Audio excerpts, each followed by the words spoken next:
Bonjour à tous. Alors, aujourd'hui, le petit tuto dessin du jour. Je vais faire ce que j'ai expliqué à beaucoup d'entre vous depuis très très longtemps. Je vais faire la pomme. La pomme, c'est le grand classique. C'est le classique quand on veut faire du dessin, quand on veut faire du relief, du volume. Première chose qu'on fait, c'est apprendre à dessiner une pomme. Donc, c'est vrai que j'ai commencé par vous apprendre les yeux, le nez, la bouche, mais c'est déjà compliqué. Donc pour les plus jeunes qui veulent commencer à s'y mettre, c'est un peu compliqué, on commence par la pomme. Alors on est d'accord, à la base, une pomme, c'est un rond. Voilà, un rond à peu près. Après, vous prenez votre rond et vous regardez à quoi il ressemble exactement. Donc, hop, éventuellement, moi je vois un petit creux ici, donc je le dessine. Voilà, et je dessine le haut de ma pomme qui est ici avec la queue de la pomme. Voilà. Le dessin, c'est juste ça. Donc, quand vous faites un relief c'est à la fois horizontal et vertical.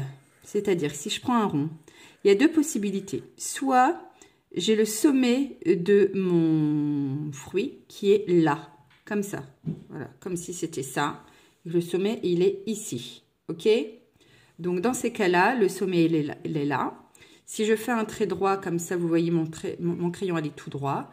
Si je fais ça, vous voyez mon crayon, pardon, faire une boucle, enfin un arrondi dans un sens. Et là, un arrondi dans l'autre sens. On reproduit la même chose. Mon sommet est là, là c'est tout droit. Là, ça part comme ça de plus en plus. Et là, comme ça de plus en plus. OK? Dans l'autre sens, toujours si mon sommet est là, comme ça, si mon sommet est là. Si je fais le tour ici, hop, vous le voyez plus. OK? Et vous avez l'impression, quand je fais un trait droit, on a presque l'impression que ça fait ça, tu vois, si j'accentue. Donc, mon sommet est toujours là. Et mes traits vont faire ça. OK? Nous, notamment, notre sommet, il n'est pas tout en haut comme là. Notre sommet, il est ici. Il y a quelque chose derrière. Donc, ici, on a notre sommet qui est là.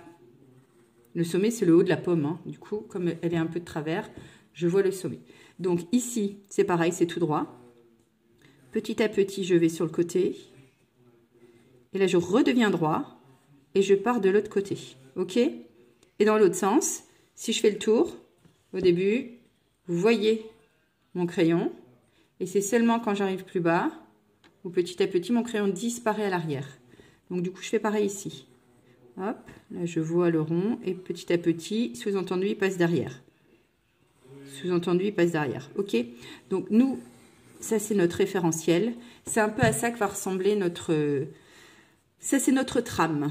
Alors, si ça vous aide, vous partez de votre sommet. Pas si vous voyez grand-chose. Vous dessinez votre trame, comme ça. Comme je vous l'ai montré, dans un sens, puis dans l'autre.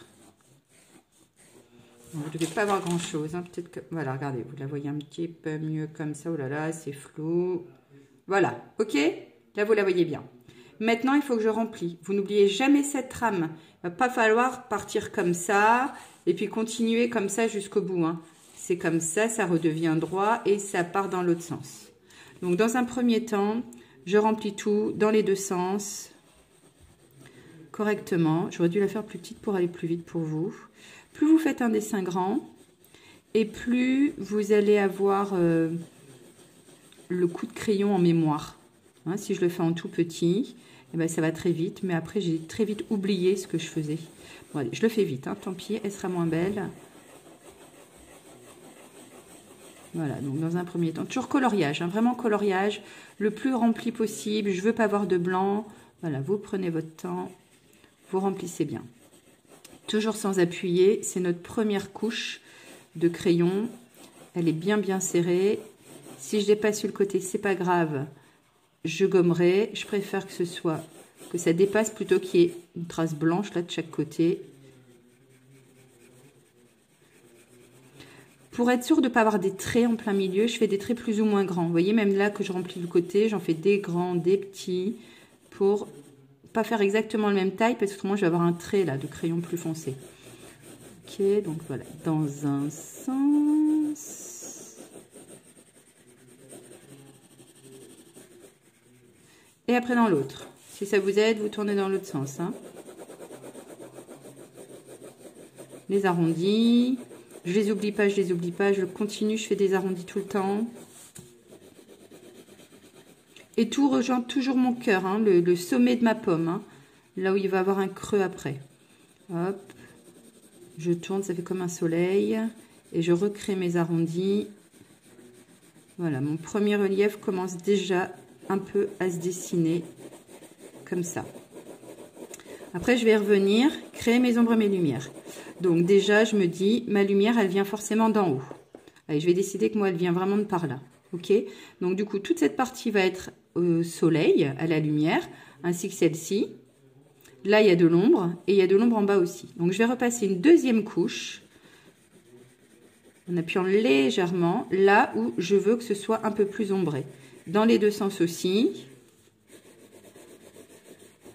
Toujours les mêmes formes.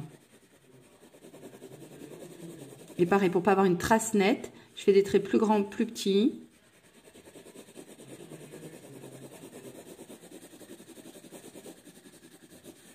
Et alors également, vous avez sur votre pomme un creux.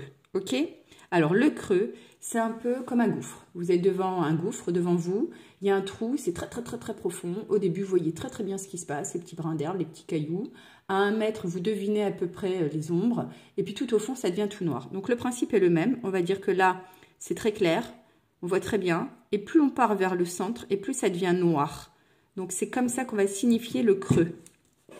Donc ici, je fais mes ombres. Et ici, dans les deux sens, excusez-moi, j'ai fait qu'un sens. Chaque fois que je remets une couche, je la fais plus petite que la précédente. C'est-à-dire que j'ai fait tout ça pour la première couche. La deuxième, j'ai fait cette partie-là. La troisième, j'en ferai encore moins. À chaque fois, je fais de moins en moins de choses. Donc ici, on va faire un peu plus par là.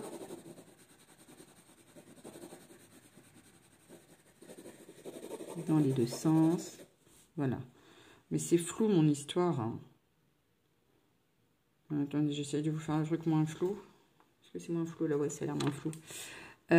Donc, ici, je reprends la même chose. Et pareil, j'en fais des plus grands, des plus petits. J'oublie pas de tracer comme un soleil. Et chaque fois que je vais refaire une couche, elle est de plus en plus petite. Et de plus en plus sombre. Pour créer un trou comme ça.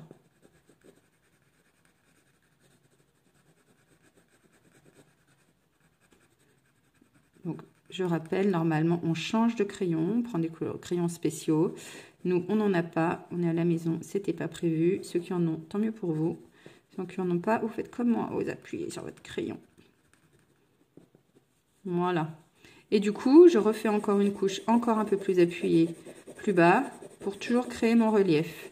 Et toujours dans les deux sens. N'hésitez pas, plus il y aura de contraste, plus les traits sont serrés, et plus vous aurez un joli résultat. Alors après, ça peut se faire avec tout. Hein. Là, je fais une pomme. Vous pouvez faire une poire. Bon, une orange, j'ai pas beaucoup d'intérêt. Un citron, éventuellement. Et voilà, de toute façon, plus vous entraînerez et plus ça sera facile. Si vous vous entraînez, vous écrivez les numéros derrière. Premier, deuxième, troisième, comme ça vous allez voir au fur et à mesure comment on progresse vite. Voilà.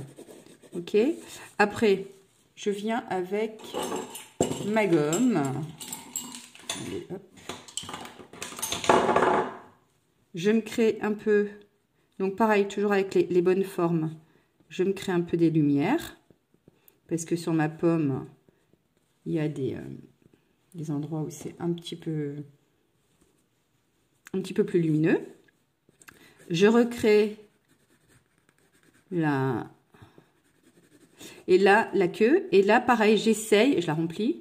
Et j'essaye, dans la mesure du possible, toujours avec mes crayons, c'est pas facile, hein, de créer des reliefs avec des ombres. Sur le principe, quel que soit ce que vous dessinez, aussi petit que soit l'élément, vous essayez de faire des ombres et des lumières dessus. Et comme mon soleil vient de par là, mon ombre, elle va partir par là. Alors l'ombre, quel que soit pareil ce que vous dessinez, il lui faut une ombre. C'est-à-dire que là, pour l'instant, ma pomme, elle vole. Tant qu'elle n'est pas posée sur la table. Une table, c'est plat, forcément. Donc mes ombres, je vais les faire à plat. Je ne les fais pas dans les deux sens, je les fais que horizontales. Donc même si je veux une ombre qui part comme ça... Oups, j'ai perdu mon crayon. Il est là. Voilà, je peux bouger aujourd'hui. Hein. Donc, même si je veux une ombre qui part comme ça, je la colorie pas comme ça, je la colorie comme ça, bien à plat. Donc, bien à plat. Les ombres, il y a deux ombres. Il y a l'ombre posée, qui est juste là où ma pomme, elle pose. Vous prenez n'importe quoi. Vous regardez. Ah, truc de sirop. Je tousse pas, c'est promis. Hein. Vous regardez juste là où ça pose. Et ça fait une très petite ombre, très sombre, mais très petite. Juste là où ça pose. Donc, là où pose ma pomme, je fais un trait très foncé, mais très petit. Par contre, après, le soleil me fait une ombre qui est une ombre portée. Donc, l'ombre posée et l'ombre portée. Vous pouvez la faire plus ou moins large, plus ou moins appuyée. Moi, j'appuie pas beaucoup mes ombres parce que je trouve que si l'ombre est trop présente, on voit plus la pomme. L'ombre est juste là pour la poser. Voilà. Ok pour vous? Eh bien, bon entraînement!